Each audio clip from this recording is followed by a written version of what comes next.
So good morning, everyone. It was just a few days ago that I was able to visit with Eric Medrano about his brother Frank, who was killed 2 years ago on February 18, 2015. This family is amazing, and we're hoping and we're so thankful all of you guys are here today because really it's going to take the public's help. It's going to take your viewers' help to find the suspect that's responsible for the death of Eric's brother. It happened back on February 18th, as I mentioned, early in the morning. 720 Ella Creek Drive. It's going to be near Rankin Road in the Greens Point area. The man that's been working this case very hard over the last couple of years is Homicide Detective J.P. Villarreal with the Houston Police Department. He'll give you a brief rundown on the case, and then we'll talk with the family as well. And of course, we're here for questions. J.P.? If you can tell him your name and how to spell it. And again, he's with the Houston Police Department Homicide Division. My name is John, John. Last name is Villarreal, Villareal. Again, I'm a detective with the Houston Police Department's Homicide Division. Again, thank y'all for being here today. I know it means a lot to me. My partner, who is currently not available today, this case was a very sensitive case. We did a lot of time, a lot of hour work on this. The Medrano family behind me, they're a very loving family. They lost a loved one that is unreplaceable. We've spent many hours canvassing the area of where this happened, which is over off of South Ella Creek Drive, which is in the Greens Point area close to Rush Creek. We believe that the suspect that killed Frank Medrano fled into an apartment complex at 633 Rush Creek. We have video footage of a black male jumping over a locked exit gate fence. He's wearing a black hoodie, wearing kind of to the little bit below the knee shorts, white tennis shoes, striped type strip on the side of his jacket. All we were able to get is a very faint footage of him. We weren't able to get a facial shot of him. We weren't able to get any of the cameras on the complex because when he turned to a easterly direction in the apartment complex, there was no cameras to be able to capture him leaving. So we had very little information going on when we first got the scene and the investigation. Many hours, we had 4 or 5 investigators at the apartment complex. Every morning when the kids were let out to the school buses, and even when they came home, we were passing out the flyers that Jeff showed you. We were handing these out to everybody coming in and out of the gate. We tried really hard to try to get any information that would have helped us to find out who killed Frank Medrano. Bottom line is, this family wants closure for their loved one, and I definitely want closure for them too. And if there's anything that the public can do for us, please call Crime Stoppers and help us. Thank you. As you can see, we've got a lot of support from law enforcement here today. Sheriff Ed Gonzalez, former Sheriff Adrian Garcia is here. Would you guys like to say a couple of words? I know that they've been very supportive of the family, and actually I want to thank Mr. Garcia for helping us put this press conference on today. You guys want to Thank you, Jeff. Good morning. My name is Ed Gonzalez, Sheriff of Harris County, and today I'm here to offer support to this family. They're a wonderful family, very loving, and we simply want to bring closure. It's been 2 years. Obviously, they made a personal investment to make sure that the reward continued to increase. We know that somebody out there knows something, and sometimes it just takes that one phone call, that one clue, and that's what Crime Stoppers is so valuable for, where somebody could call, give anonymous information, and be able to give us that tip. The investigators are working very hard.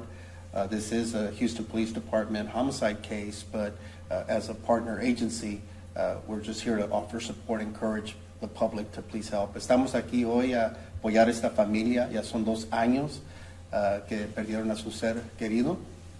Es una familia mucho cariño, muy unida. y aunque es un caso del Departamento de Policía de Houston, nosotros como un departamento hermano estamos aquí para apoyarlos a ellos a hacer todo lo posible. Sabemos que alguien tiene una clave o tiene información que puede ayudar a cerrar este caso. Y sabemos que los investigadores están trabajando muy duro y le pedimos al público que pueden llamar. Hay una recompensa que pueden recibir si dan información que puede cerrar el caso y identificar a la persona culpable. Y por eso estamos aquí para apoyar a la familia completamente. Entonces esperamos que puedan darle paz y tranquilidad a esta familia para saber exactamente por qué pasó lo que pasó y que tengan las respuestas para su pérdida, obviamente. Gracias. Okay, so question. Can we answer? Sure, oh, sure. Do you want to add a few words, Mr. Garcia? $50,000 for someone who knows something about this particular case. $50,000 can go a long way to making a difference in somebody's life. This is what this family has put on the table, and I know that if they could do more, they would do more. But they are offering $50,000 for information that will bring them justice and bring the person responsible to justice. And so I ask the viewers, as a friend of the family, to please talk to anyone that used to live on this complex. We know that the families that rent at an apartment complex are sometimes a little mobile. And so think back 2 years. If you know anyone that used to live there, anyone that may have seen something, somebody may have talked about this when it occurred, any bit of information to the investigator is highly valuable and may help bring closure to this family. Sencillamente nomás aquí como amigo de esta gran familia, recordando que están ofreciendo $50,000 para información que les puede ayudar a traer a la persona responsable a justicia. $50,000 es bastante dinero para cambiar la vida de uno, y si esta familia podía ofrecer más, lo harían.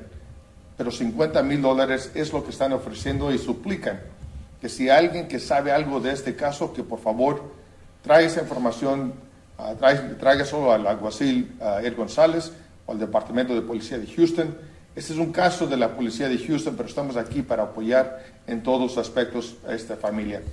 La tragedia nunca sabe un desconocido, desgraciadamente, pero ellos les suplican que posiblemente con esta oferta de $50,000 que alguien se va a recordar de ese día y pueden ofrecer alguna información que les puede ayudar a traer a esta persona responsable a justicia. Gracias. Thank you.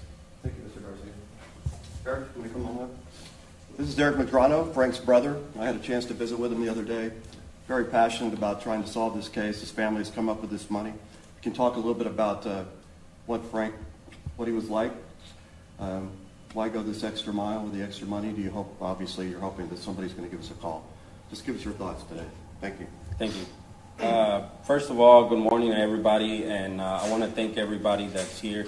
Thank you all for taking the opportunity to lend us y'all's camera to stress this message out.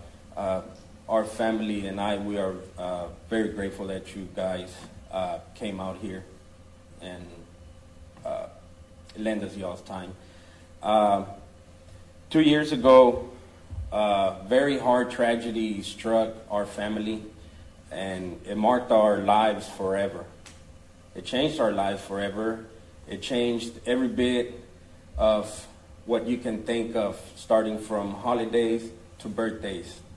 Frank was a very key puzzle in our family. He was like pretty much a glue that would bond us all together.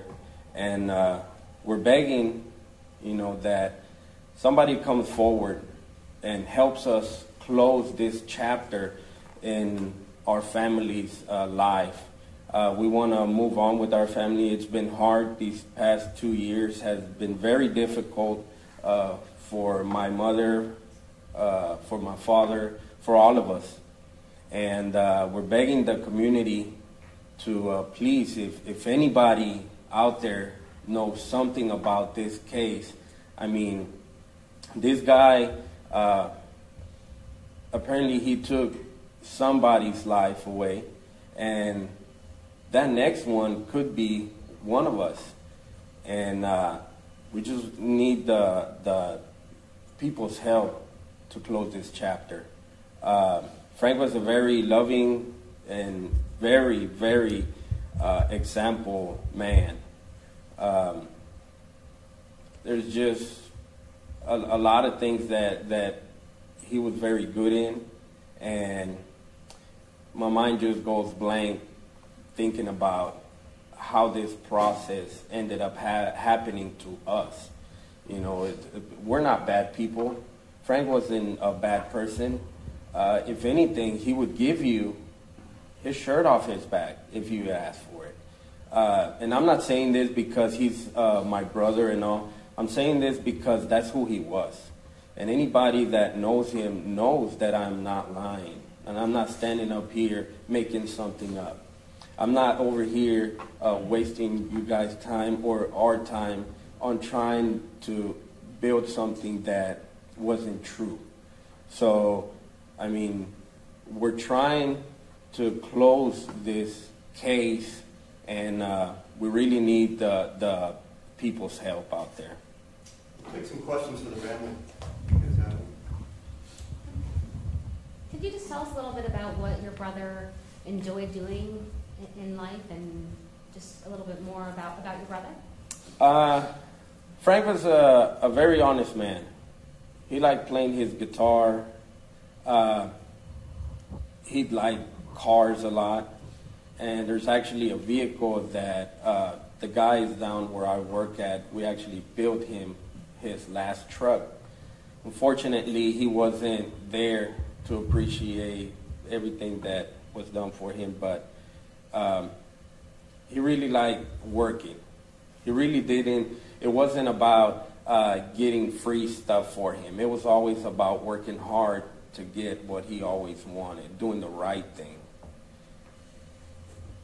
Do you speak Spanish by any chance? Yes, sí, hablo ¿Me español. puede decir lo mismo en español, por favor? Sí, mire, Frank era un joven muy humilde, muy humano.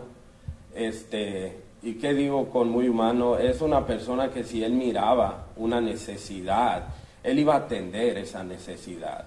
Y no es porque es mi hermano o familiar, es porque ese es quien él era.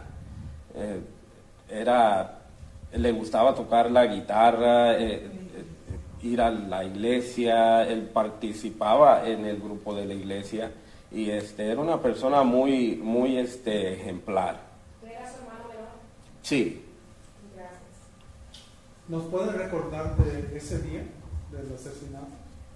¿Él estaba haciendo qué?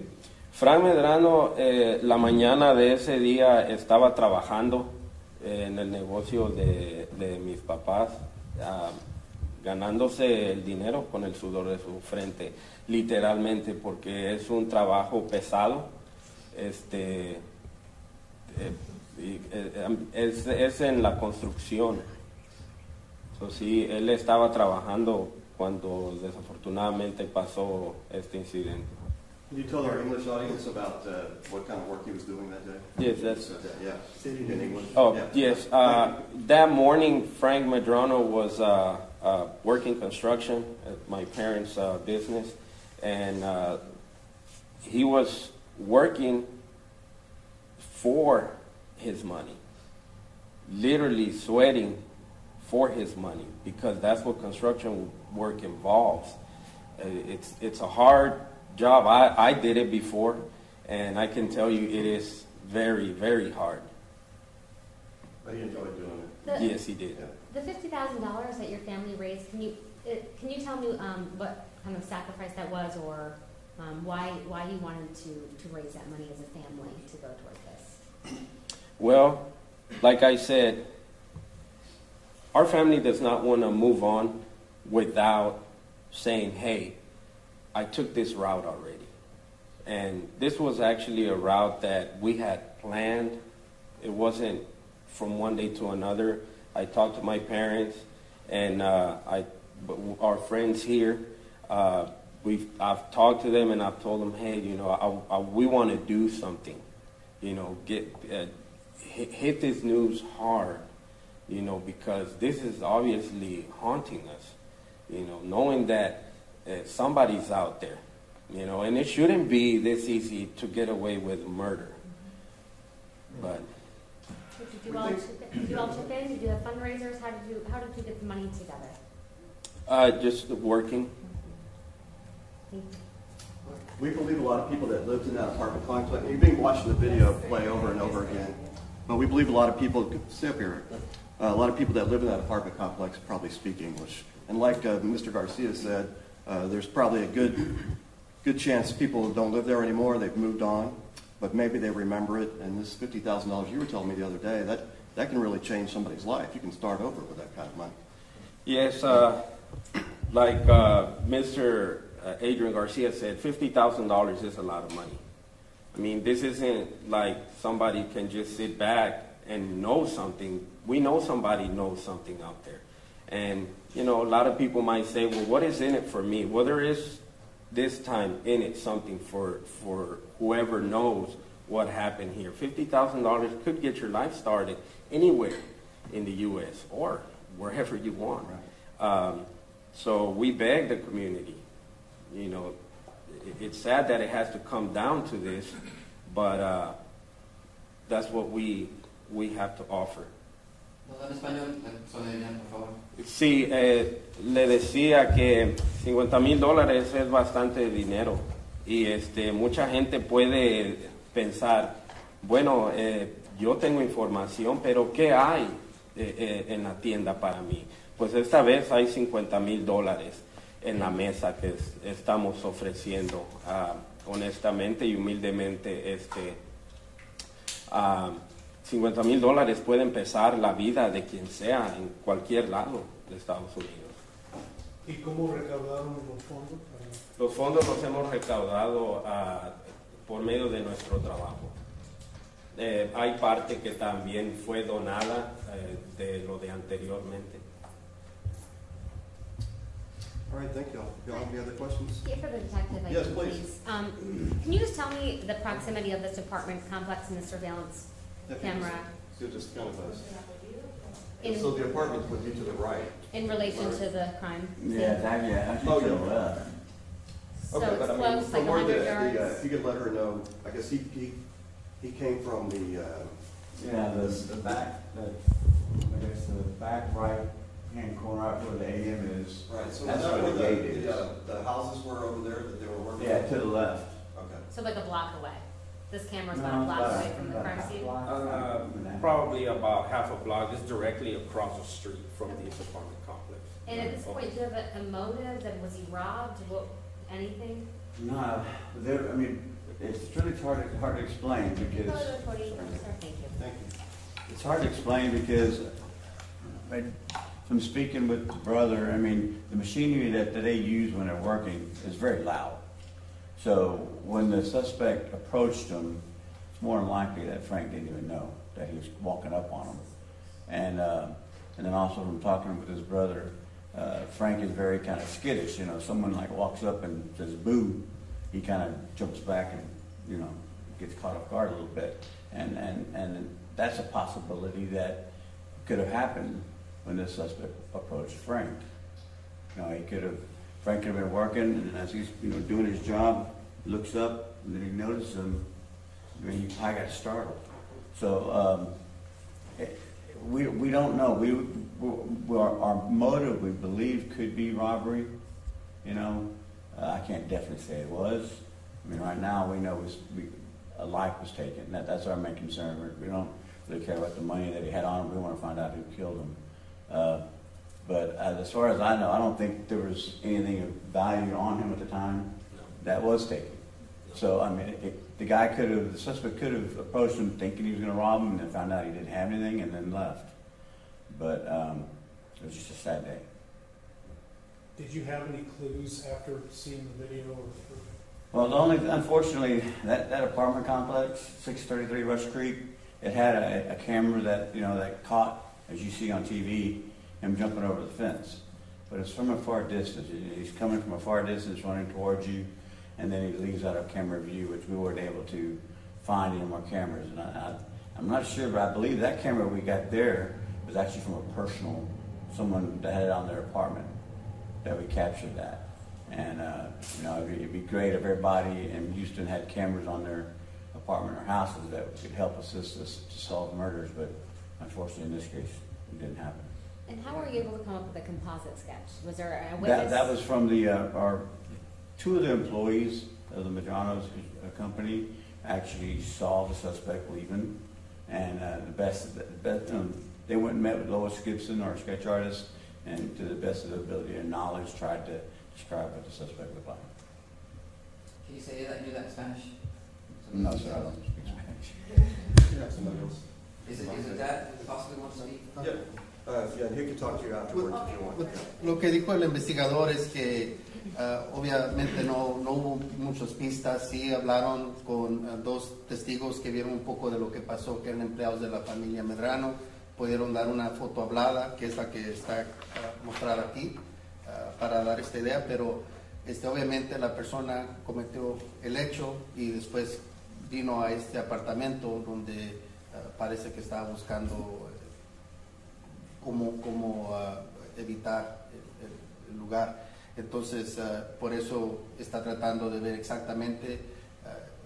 El señor Medrano solamente estaba trabajando, haciendo su trabajo del día, como muchos de nosotros, y no sabemos si lo espantó, si salió de repente, qué le pidió, qué le diría, pero obviamente al final del día el señor Medrano perdió su vida ese día, no era necesario, y por eso es el enfoque de tratar de ver qué es lo que pasó.